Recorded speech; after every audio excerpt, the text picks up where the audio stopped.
ఈ సమయంలో మీరు అబ్జర్వ్ చేస్తే ఏ మరియు బి ఇద్దరూ కలిసి పని చేస్తే ఎన్ని రోజులైతే సమయం అవుతుందో ఆ సమయం కంటే ఏ ఒక్కరూ పని చేస్తే 25 రోజులు ఎక్కువ సమయం పడుతుంది.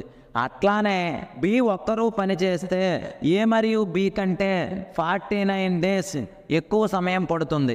ఇలా ఎప్పుడైనా ఏ మరియు బితో కంపేర్ చేసి ఏ ఒక్కరు ఏ మరియు బితో కంపేర్ చేసి బి ఒక్కరు అయితే ఏ మరియు బి ఇద్దరూ కలిసి ఆ వర్క్ని ఎన్ని రోజుల్లో ఫినిష్ చేస్తారు కానీ అడిగినట్లయితే మనం ఏం చేయాలి అంటే వాడు ఏవైతే నెంబర్స్ ఇస్తాడో ఆ నెంబర్స్కి రూట్ వాల్యూ కట్టాలి. అంటే square root over A into B. ఒకవేళ ఇది ఏ అనుకుంటే ఇది బి అనుకుంటే square root over A into B అంటే square root over 25 into 49. Square root over 25 అంటే అది 5 స్క్వేర్ కాబట్టి 5, మరి 49 అంటే 7 స్క్వేర్ కాబట్టి 7. సో